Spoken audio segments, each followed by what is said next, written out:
Karena sebenarnya banyak juga manfaat yang ada di R3 ini yang nggak ada di Excel 7 gitu. Sebenarnya sebelumnya dari sales lain, dan ke Sandi langsung dapat penawaran yang lebih baik, selisih 100 sampai 200 ribu per bulan cicilan ya. Itu kan lumayan kan? 100 ribu aja kalau kali 60 bulan itu ketemunya berapa? 6 juta. 6 juta ya lumayan lah, bisa dapat motor bekas. Itu kan 100 ribu, kalau 200 ribu berapa? 12 juta selisihnya. Jadi jangan remehin selisih 100 dan 200 ribu. Sandi kadang ya beberapa kali masih bisa.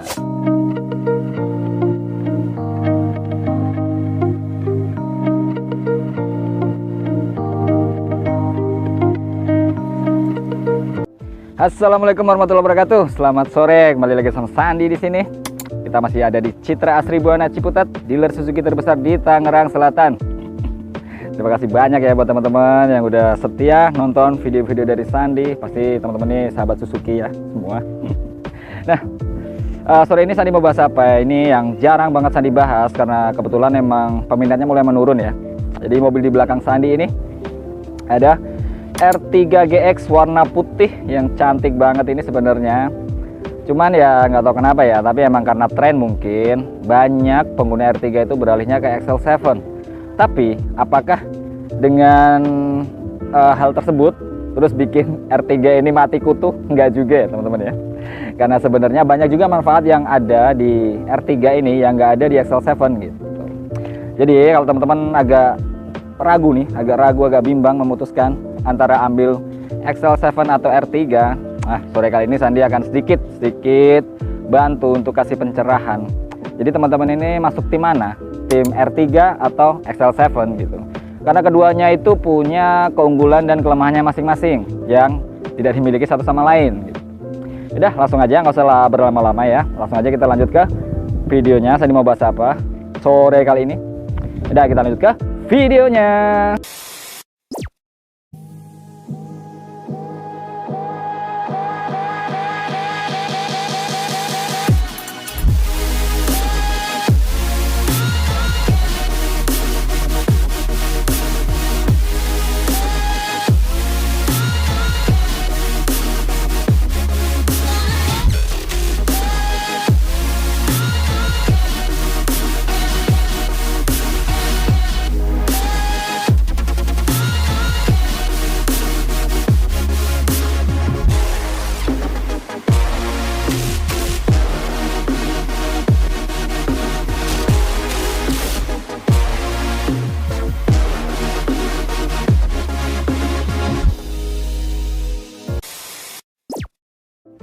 Ini dia di depan kita si R3 yang sudah lama ya kayaknya mulai terabaikan gitu semenjak kemunculan Excel 7.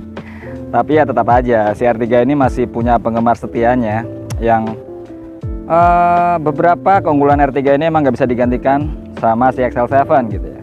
Yaudah, Sandi akan coba beri apa ya sedikit pencerahan gitu ke teman-teman yang lagi galau memutuskan antara R3 atau Excel 7 karena mereka tuh mirip-mirip banget gitu. Harganya pun mirip-mirip. Dan ini langsung Sandi buka untuk harganya. Harganya si R3 ini, si R3 GX ini itu ada di harga 28.700. Itu untuk harga on roadnya ya. Itu sama dengan Excel 7 Beta tipe tengah yang sama-sama tipe tengah ya. Beta dan GX R3 ini sama-sama tipe tengah. Tapi kalau di Excel 7 teman-teman dapat yang transmisi manual gitu. Kalau si R3 ini dapat yang otomatis. Karena selisih otomatis dan manual itu di Suzuki adalah 11 juta rupiah. Jadi artinya adalah si R3 ini lebih murah 11 juta dibanding Excel 7 untuk tipe tengahnya ya. Karena harga OTR-nya sama, bedanya kalau di R3 teman-teman dapat otomatis, di Excel 7 dapatnya manual gitu. Kalau sama-sama manual, berarti selisih 11 juta antara R3 GX dengan Excel 7 Beta tipe tengahnya gitu. Langsung yaudah Sandi bahas dikit-dikit tentang R3 ini. Dia punya apa aja? Ini dia punya lampu utama headlamp itu bohlam halogen dengan proyektor. Nah ini emang yang jadi salah satu kelemahan si R3. Kenapa? Akhirnya banyak customer itu larinya ke Excel 7 karena Excel 7 udah LED untuk headlampnya, sementara R3 dia masih pakai halogen. DRL juga nggak ada di sini. Karena DRL di R3 itu baru ada di Cruise, S-Cruise. Nah, R3 varian tertinggi gitu. Tapi ya buat teman-teman yang nggak terlalu peduli soal headlamp, mau halogen mau LED, udah amat lah. Yang penting saya lebih suka R3 karena lebih rendah, lebih nyaman, lebih stabil gitu. Nah itu salah satu keunggulannya si R3 ini. Nah itu nanti Sandi akan bahas lagi soal itu ya. Sekarang kita dari depannya dulu. Si R3 juga masih ada fog lamp, pakai bohlam. Tetap lah, maksudnya ini R3 tengah itu udah keren juga. Lalu grillnya seperti ini ya teman-teman ya. Macam kayak transformer gitu ya. Mirip-mirip itu, mirip-mirip apa itu? Mirip-mirip kalau di mobil itu ada tuh yang Alphard tuh yang mirip-mirip robot gitu mukanya. Nah itu grillnya si R3 mirip-mirip juga kayak gini nih, lihat. Nah mantep kan? Lalu selanjutnya apa lagi Mas Andi? Untuk velg. Nah untuk velg emang si R3 ini pakainya 15 inci ya. Sementara XL7 dia pakai 16, selisih 1 inci untuk diameter velgnya. Lalu profil bannya kita dapat apa Mas di R3 ini? Oh, untuk ban sama dengan XL7, pakai Dunlop NASF Eco 300 Plus. Nah, ini untuk bannya sama ya, hanya beda di ukuran. Ukurannya itu 185 per 65 R15, yaitu 185 itu adalah ketinggian lebar dari ban ini 185 mm. Dan tinggi bannya itu persentasenya 65% dibanding dengan tinggi ban, dengan lebar ban gitu. Sementara R15 adalah diameternya ini 15 inci dengan dual tone polish ya. Polish ini kita sebutnya ini polish machining. Jadi kayak model-model mesin gitu ya, apa ya? Bukan silver, bukan chrome tapi polish. Kayak kalau teman-teman tuh penggemar korek Zippo, itu banyak Zippo itu finishingnya polish gitu. Polish itu seperti ini dengan paduan black yang bukan black amat, ini sebenarnya kayak abu-abu gitu ya, abu-abu tapi gelap banget, jadi kita sebutnya mirip black lah. Dan salah satu keunggulan yang ada di Suzuki juga, semua line up Suzuki ini pakainya 4 baut ya. Untuk ini bautnya 5 sorry ada 5 baut ya. Maksudnya 5 baut itu pastinya lebih keren daripada 4 baut, karena mereka kompetitor kebanyakan pakainya 4 baut aja. Dan 5 baut itu ya dipastikan apa ya, poligon gitu kan lebih keren yang pertama. Yang kedua ya pasti lebih safety lagi karena lebih banyak bautnya. Ya itulah, itu menurut Sandi ya. Lalu si GX ini punya apa? Yang jelas dia pembedanya dengan GL atau XL7 Zeta, dia udah punya keyless entry. Keyless entry otomatis, dia juga udah hybrid. Udah hybrid nih di belakang, udah pakai baterai hybrid. Udah cukup banget lah. Untuk modernisasinya si R3 ini tuh udah komplit ya. Cuman emang minusnya dia belum ada kamera mundur ya teman-teman ya. Ya itu lagi salah satu minusnya. Karena di beta XL7 di tengah itu udah ada kamera mundur, di sini belum ada. Kalau rear defogger ada sama, Eye-mount stop lamp sama, LED juga. Terus wiper ya pasti ya, semua pakai wiper. Lalu apalagi Mas Andi? Ya selebihnya kita coba masuk ke dalam ya. Ke dalamnya seperti apa? Apakah perbedaannya banyak antara R3 ini dengan XL7 beta? Kita lihat ke dalam. Masuk ke dalam, kita buka pintu dulu ya. Pintu depannya itu ya mirip-mirip lah, sama aja dengan XL7. Di sini kita masih ke bagian armrest dari kain yang lumayan empuk-empuk karena nggak ada busa yang tebal, tapi sebenarnya kayaknya ini nggak tahu ada busa tipis gitu di dalamnya. Enak juga, papan power window sama semua dengan central lock dan lock window. Ada folding spion juga. Nah, di sini juga udah auto retractable, makanya dia udah ngelipat ya. Ada pengaturan spion elektrik di sini sama seperti R3 12 tahun lalu juga udah ada seperti ini ya. Nggak usah yang gimana-gimana lah. Pokoknya ini sama. Nah, untuk di sini bedanya, yang beda dengan si XL7, di R3 ini kita nggak kedapatan manual leveling, karena manual leveling untuk headlamp yang biasanya ada di sebelah paling kanan nih, untuk bisa naik turunin sorot headlamp, itu cuma ada di mobil-mobil Suzuki yang pakai LED headlamp ya. Jadi kayak XL7, Baleno, Grand Vitara itu pakai. Sementara ini R3 absen untuk manual leveling. ESP tetap dikasih ya, Electronic Stability Program. Ini adalah semacam sistem elektronik untuk menjaga kestabilan keempat roda yang ada di mobil ini. Jadi supaya keempat rodanya itu tetap stabil, daya cengkramnya ke aspal itu tetap terjaga dengan si ESP ini. Jadi kayak gambarnya gini ya, kayak gambar mobil yang selip ban gitu. ESP ini tuh mengantisipasi terjadinya kondisi kayak gini, selip ban gitu. Jadi traksi terkontrol secara elektronik. Sebelahnya ada parkir sensor, di belakang ada 2 buah parkir sensor ya. Bisa matiin dan nyalainnya pakai ini. Jadi kalau yang nggak mau bunyi tit tit tit tit gitu bisa dimatiin. Tapi kalau mau yang pengen lebih aman, dinyalain saja. Sebelahnya lagi ada auto start stop, ini sama kayak mobil-mobil hybrid Suzuki yang lain.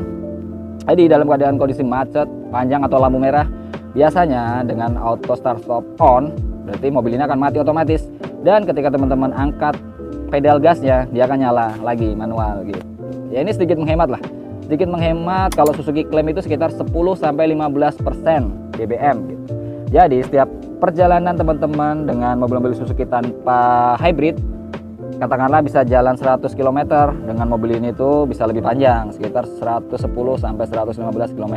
Lumayan lah, 10-15 km itu kan kalau di Jakarta sini ya udah dapat lah setengah jam atau 1 jam perjalanan. biar bisa lebih hemat lagi bensin. Dan selanjutnya CGX ada tadi keyless entry seperti yang saya dibilang. Di sini ada start stop engine button untuk matiin dan nyalain mesin.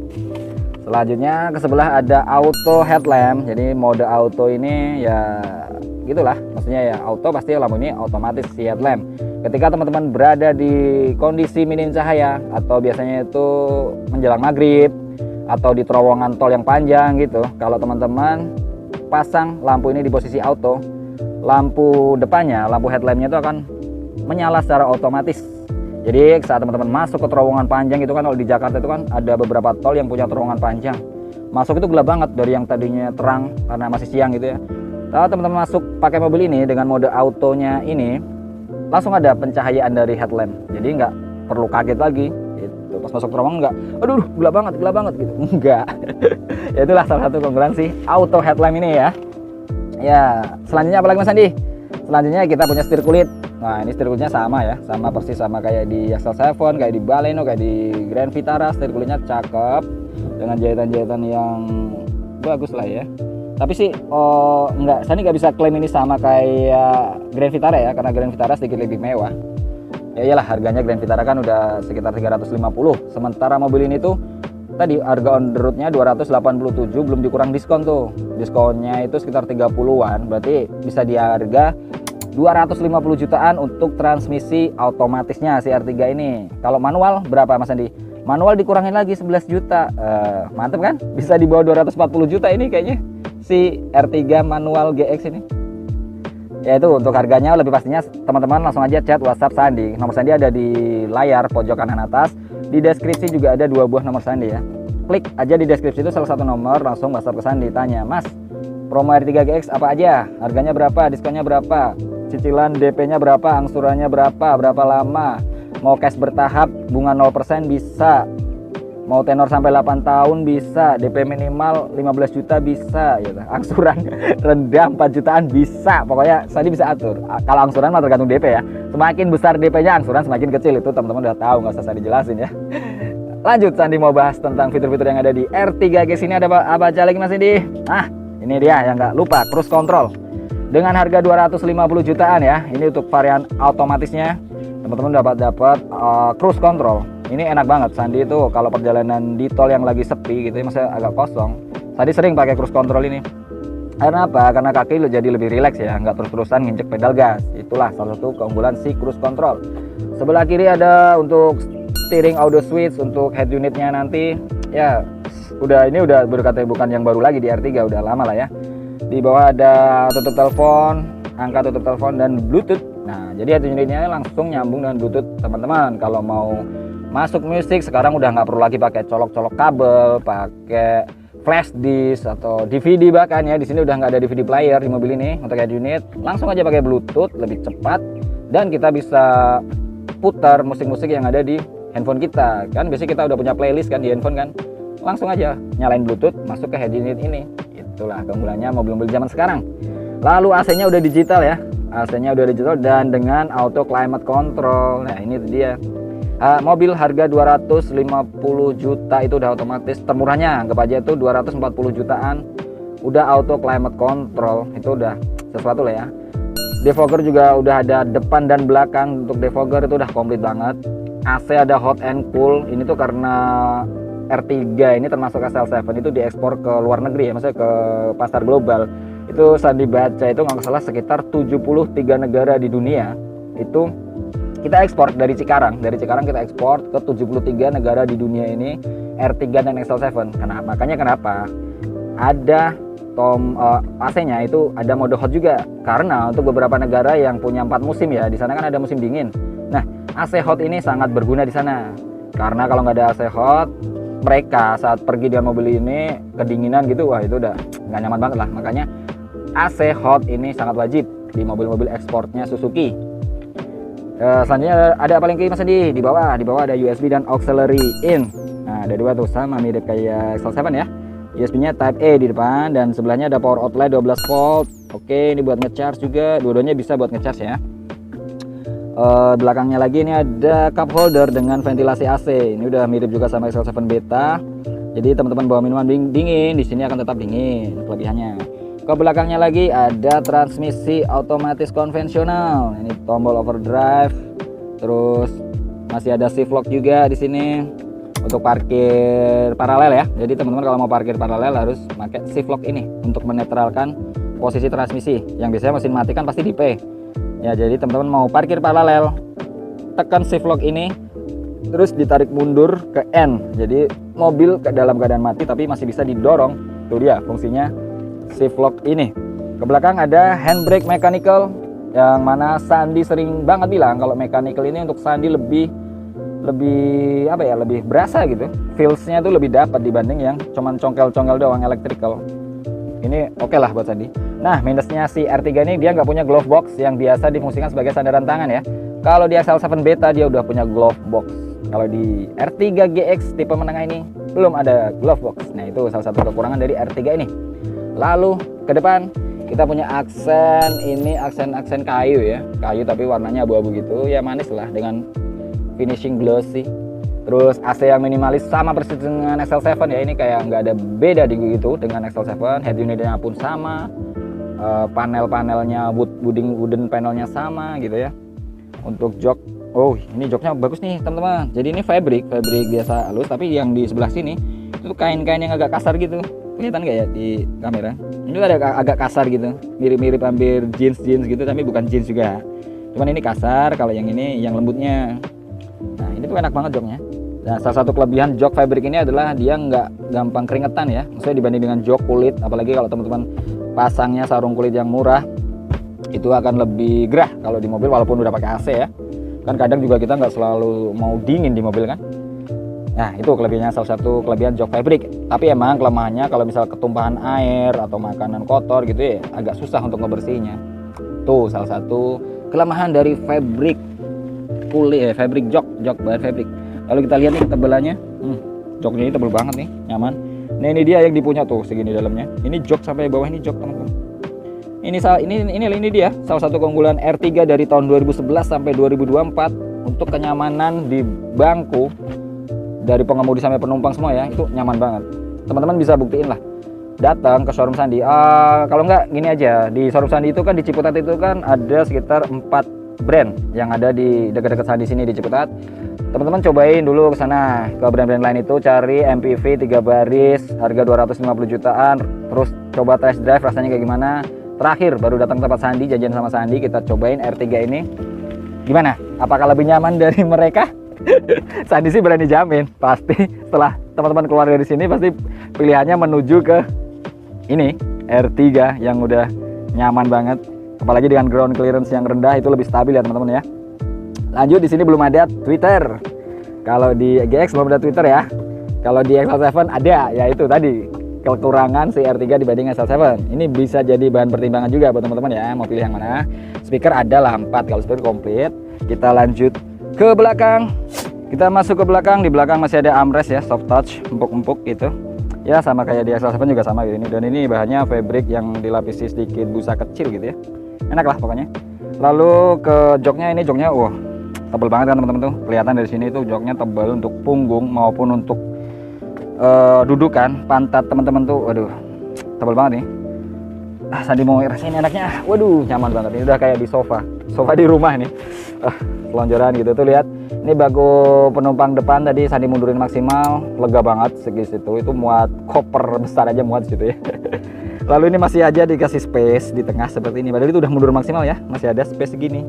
Nah, ini tuh bangku mengemudi tadi, Sandi tinggi 170 cm, duduk di mobil ini tuh masih 1 jengkal lah, ini sekitar 20 cm ada ya, sekitar 20 cm Sandi masih kebagian. Dan ini tadi juga posisinya agak rebah si bangku pengemudi karena Sandi lagi pegang kamera kan buat rekam, jadi bukan buat nyetir. Kalau nyetir Sandi biasanya agak maju, jadi ini akan lebih lega lagi.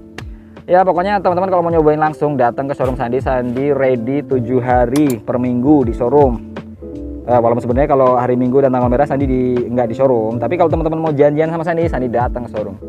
Pokoknya aman lah sama Sandi, kapanpun bisa fleksibel datang ke showroom. Ya tapi ya dari pagi sampai sore ya, kalau lebih lewat jam 7 malam ke atas diusahakan jangan karena udah sepi juga showroom.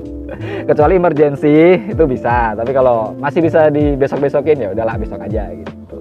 Nah untuk double blower dari tahun 2011 masih sama, oke lah. Ini nggak bisa dibilang ketertinggalan ya, karena inilah rahasianya Suzuki bisa ngasih harga yang sangat-sangat kompetitif dibanding dengan kompetitor ya. Ini banyak sekali common parts yang ada di mobil ini tuh dari tahun 2011 sampai sekarang masih bisa dipertahanin, yaitu salah satu yang akhirnya bisa menekan harga produksi dari si mobil ini. Nah itulah salah satu keunggulan Suzuki, kenapa harganya tuh murah-murah.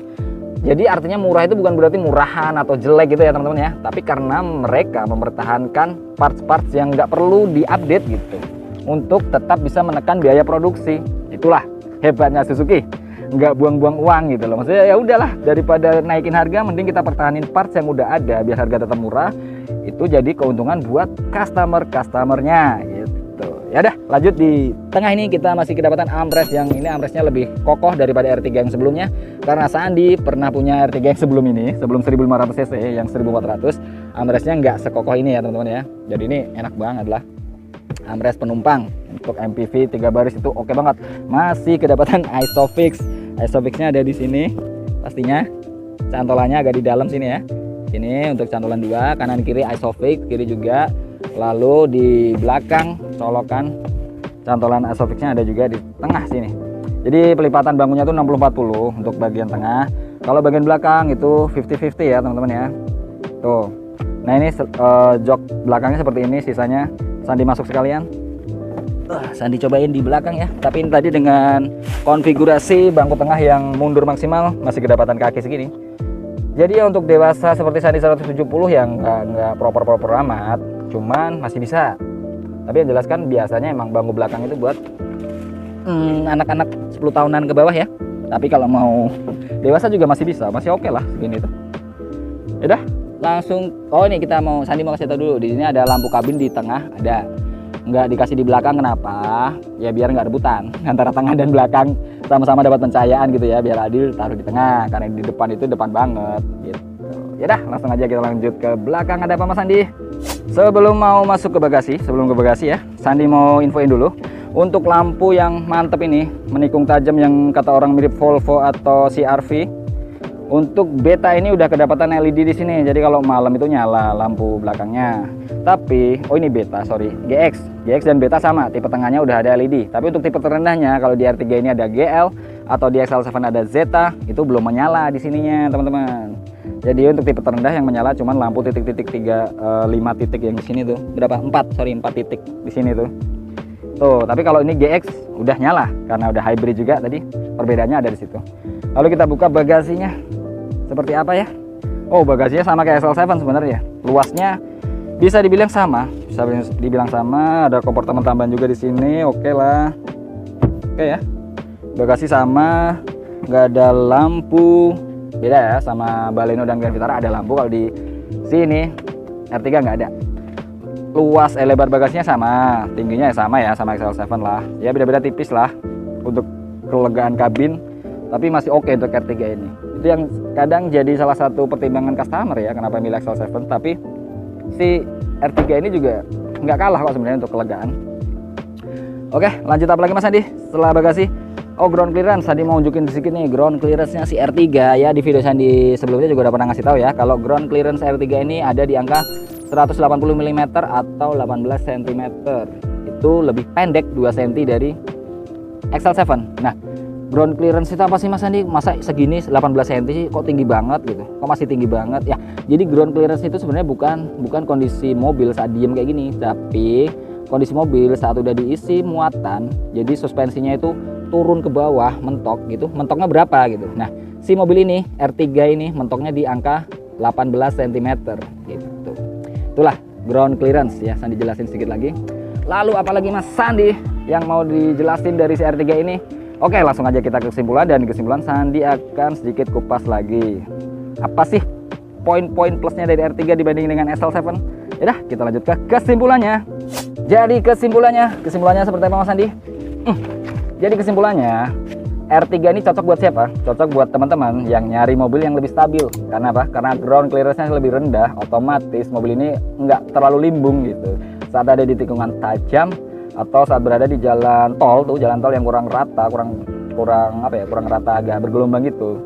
Si R3 ini jelas lebih juara dibanding dengan XL7. Karena XL7 itu ground clearance-nya lebih tinggi, mobilnya lebih tinggi juga, dia akan sedikit limbung kalau jalan-jalanan yang agak nggak rata gitu, atau tikungan tajam. Saat tikungan tajam kecepatan tinggi gitu di atas 60 km/jam ya, teman-teman pakai XL7 itu akan sedikit agak badannya, body roll-nya itu lebih kenceng gitu. Kalau R3 ini, R3 atau Baleno itu mirip-mirip lah, agak lempeng gitu. Jadi tikungan tajam itu nggak kerasa kayak bergoyang gitu. Jadi untuk teman-teman yang agak sensitif dengan goyangan mobil, guncangan mobil saat berada di jalan gitu, jalan kenceng atau apalagi ya, si R3 ini termasuk salah satu pilihan. Jadi itu sebenarnya R3 ini ada di tengah-tengah antara XL7 yang tinggi dengan Baleno yang lebih rendah lagi. Karena tambahan informasi, Baleno itu ground clearance-nya 16 cm atau 160 mm. Si XL7 itu 20 cm ya kan, 16, 20. Nah di tengah-tengahnya ada si R3 ini dengan 18 cm. Ini pilihan. Jadi buat teman-teman yang nggak mau setinggi XL7 atau nggak mau serendah Baleno, walaupun Baleno 2 baris saja ya, jadi sebenarnya nggak apple to apple kalau dibandingin, atau Android to Android gitu ya. Tapi ya ini sedikit gambaran aja, nggak harus teman-teman bandingin sama itu berdua, itu apa unit 2 itu, tapi ya itu gambaran aja. Kalau si R3 ini ada di tengah-tengah untuk kenyamanannya, karena kenyamanan dalam hal body roll atau kestabilan saat berkendara, si R3 ini ada di tengah-tengah antara XL7 dan Baleno. Nah itu, jadi keputusan ada di tangan teman-teman. Mau milih yang nyaman, lebih nyaman, nyaman dalam artian kayak tadi ya Sandi bilang ya, body roll, kestabilan saat berada di tikungan tajam, si R3 ini lebih oke daripada XL7. Tapi untuk jalan-jalanan yang jalan jelek, jalan perkampungan yang batu-batuan, polisi tidur gitu, XL7 lebih juara. Lagi-lagi keputusan ada di tangan teman-teman. Sandi hanya menyampaikan sedikit perbedaannya, dan dua-duanya juga barang jualan Sandi ya. Jadi sama aja, buat Sandi sih sama aja. Teman-teman mau pilih R3 atau XL7 atau Baleno juga sama saja, semuanya barang jualan Sandi. Nah tapi Sandi kan emang videonya ini untuk menjelaskan ya, maksudnya perbedaannya apa sih mas gitu. Kok Suzuki jual mirip-mirip, bentuknya mirip ya. Orang awam itu ya nggak ngerti, itu XL7 dibilangnya R3 juga karena bentuknya juga mirip R3 gitu. Sebaliknya R3 dibilang XL7 juga, yang tahu XL7 duluan gitu. Cuman ya itu sedikit perbedaannya, itu tipis banget. Perbedaan inti itu sebenarnya hanya ada di ground clearance. Terus ya kalau mau diperintilin satu-satu, tadi ada headlamp LED dan bukan LED kalau R3 ya. Terus ada tadi console box yang buat armrest, itu di R3 nggak ada. Terus apa lagi? Manual leveling, karena lampunya belum LED, dia nggak punya manual leveling untuk headlamp. Selebihnya sama aja kan. Oh Twitter ada, tapi kan harganya beda, 11 juta. Jadi perbedaannya antara R3 GX ini dengan XL7 beta otomatis, ya otomatis dengan otomatis atau manual dengan manual, itu bedanya 11 juta. Jadi balik ke teman-teman, dengan R3 kelebihannya seperti itu tadi, XL7 kelebihannya seperti itu tadi yang saya dijelasin, selisihnya 11 juta. Jadi teman-teman mau pilih R3 atau XL7, semua kembali ke teman-teman. Yaudah, langsung aja Sandi ingetin lagi untuk promo-promo Sandi. Sandi bisa melayani pembelian secara cash maupun kredit. Oh, oke. Untuk cash Sandi bisa kirim ke seluruh Indonesia. Bukan berarti Sandi yang kirim sendiri ya. Maksudnya selama ada akses untuk kirim mobil ke sana, maksudnya ekspedisi bisa kirim ke tempat teman-teman, entah itu di luar Jawa atau hanya luar Jabodetabek. Ada ekspedisi yang mau kirim ke sana, Sandi bisa proses itu untuk pembelian cash ya. Tapi untuk kreditnya Sandi hanya cover untuk wilayah Jabodetabek, Serang dan Karawang dengan plat B, A, T, dan F. Dan tambahan informasi lagi, untuk plat A, T, dan F itu ada selisih on the road 2 juta rupiah lebih mahal dibanding dengan plat B. Tuh infonya. Jadi untuk yang mau kredit, langsung aja share data-data ya, kayak fotokopi, bukan fotokopi ya, sorry. Ini kan by WhatsApp biasanya Sandi ya. Langsung aja kirim foto KTP suami istri, KK, NPWP, PBB, Itu syarat pertama ya. Sebenarnya kalau mau cek klik aja sih cuman KTP dan NPWP aja. Cuman kalau untuk proses selanjutnya itu dilengkapinya itu tadi yang saya disebutin tadi ya. Jangan lupa itu udah disiapin dulu.